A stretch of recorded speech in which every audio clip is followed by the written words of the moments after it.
We were hopeful the week off would bring back all of the heavy hitters, and although we do have a few riders returning to action at AT&T Stadium this weekend, unfortunately we have way more remaining on the sideline. Let's break down who is in and who is out in Arlington as part of this RotoMoto injury report brought to you by Phoenix Handlebars. Let's start with who we will see this weekend in the 450 class, kicking it off with privateer hero Grant Harlan. After a career year earning national number 23, Grant raced motocross to nations with Team Guam, where he suffered a nasty hip injury that has cost him the first 6 rounds of the year. Grant will make his triumphant return in an already stacked class this weekend for Rock River Yamaha.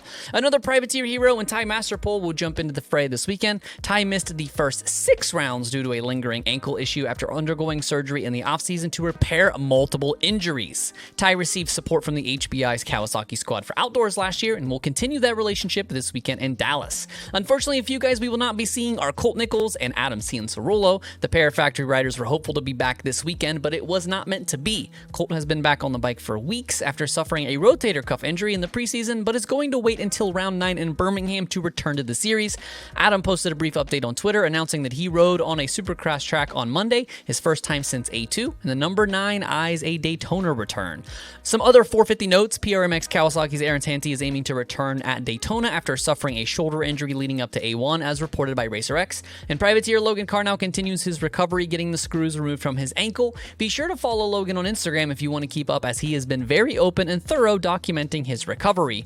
Before we move on to the 250 class, not an injury, but just a note that Ryan Brees is on the entry list for Arlington, as well as Vince Freeze and Carson Mumford, with 250 West main event guys like Robbie Wageman, TJ Albright, and Billy Laninovich moonlighting in the big class, ballooning the 450 class all the way up to 62 entries this weekend. On the 250 side, let's start with the bad. Club MX Yamaha announced on Wednesday that 2 of their 3 East riders will be missing this weekend. Veteran Jeremy Martin will be just another week after his gnarly crash in the whoops in Detroit left him getting wheeled off on a backboard. J Mart has been riding, but just didn't feel mentally up to the pace to compete this weekend, but eyes a return at Daytona. On the other hand, Jett Reynolds had a much larger setback, suffering a practice crash on Wednesday that re-injured his shoulder that was just healing up from his Detroit qualifying crash. This re-injury will require surgery, sidelining Jett for multiple rounds, if not the entire Supercross season. Stay tuned for more updates on the 99. Former Club MX rider Enzo Lopes unfortunately missed his Star Racing Yamaha debut in Detroit, but it looks like the Brazilian may be good to go in Arlington, with RacerX reporting that he will return this weekend.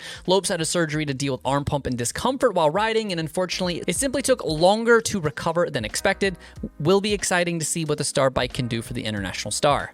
Despite DNFing in Detroit following that first turn pileup, Evan Ferry is good to go in Arlington after a possible head injury, and Phoenix Honda's Cullen Park will be out after his disastrous Detroit. The 58 crashed in practice, again in his heat, was pushed off the track in the LCQ before storming back to qualify for the main, where he again went down after coming up short in a rhythm and jarring his wrist. What's up, guys? Just want to come on here and give you an update on my wrist. I ended up having to get surgery last Wednesday. Been down in the dumps for the past week, but I'm trying to get back out of that. Surgery went really well. We had to get the tendons fixed just from dislocating my wrist. Got some anchors put in, swipe over to see that. Obviously, I'm super bummed and devastated. I put in a lot of work for the Supercross season, as well as my team, and to let everyone down around me is obviously what hurts the most. I live and die by what goes on the track, so definitely bummed, but want to give a shout out to the Phoenix Racing Honda team for sticking behind me through this.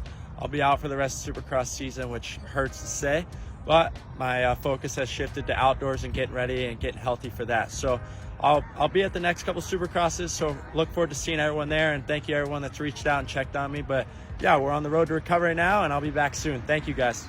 That 90-degree first corner in Detroit was a gnarly one that claimed the majority of the 250 field in a first-turn pileup, and that same start layout is back again in Dallas. Do you think that the start design itself is too dangerous, or do you think the carnage in Detroit was a one-off and not necessarily related to the start design? Let me know in the comments which way you sway. Like the video and subscribe on your way out for more breaking news and analysis like this. Thanks as always for watching RotoMoto. My name is Donnie. Keep it pinned to the weekend.